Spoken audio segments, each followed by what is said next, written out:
रामचंद्र जी को जब उनके पिता राजा दशरथ राजपाट सौंपने वाले थे, तभी राजा दशरथ की दूसरी पत्नी कैकेयी को उनकी दासी मंथरा ने खूब भड़काया। मंथरा ने कहा कि राजा तो आपके बेटे भरत को बनना चाहिए। इसके बाद कैकेयी ने राजा दशरथ से दो वर मांगे। पहला, भरत को गद्दी मिलनी चाहिए और दूसरा, राम को वनवास 14 वर्षों तक। राजा दशरथ को अपनी पत्नी के वर पूरे करने पड़े।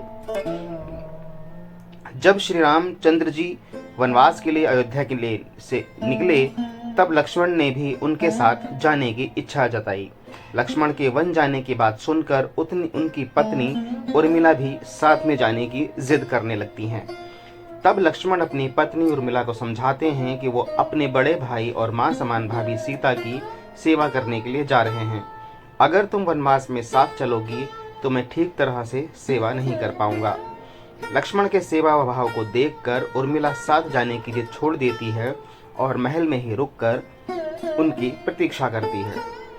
वन में पहुंचकर लक्ष्मण भगवान राम और सीता के लिए कुटिया बनाते हैं।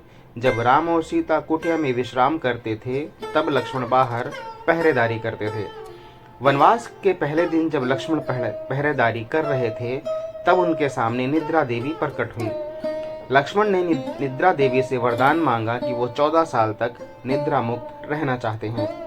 निद्रा देवी ने कहा कि तुम्हारे हिस्से की नींद किसी और को लेनी होगी। लक्ष्मण कहते हैं कि उनके हिस्से की नींद उनकी पत्नी को दे दें। इस कारण लक्ष्मण 14 साल तक नहीं सोए और उनकी पत्नी उर्मिला लगातार 14 वर्षों तक सोती रहीं। 14 वर्ष बाद जब भगवान राम और सीता के साथ लक्ष्मण अयोध्या वापस आए, तब नींद की अवस्था में श्री रामचंद्र जी के राज तिलक समारोह में उर्मिला भी उपस्थित थीं। यह देख लक्ष्मण जी को हंसी आती है। जब लक्ष्मण से हंसी की वजह पूछी गई तो उन्होंने निद्रा देवी के वरदान के बारे में सब कुछ बताया। लक्ष्मण ने कहा कि जब मैं उबासी लूंगा तब उर्मिला की नींद टूटेगी। लक्ष्मण जी की इस बात को सुनकर सभा में मौजूद सभी हंस पड़े। सभी को देख हंसते उर्मिला लज्जावश समारोह से उठकर बाहर चली जाती हैं। साथियों, एक थी छोटी सी जानकारी कहानी। अगर आपको पसंद आई हो तो वीडियो को लाइक और शेयर करें।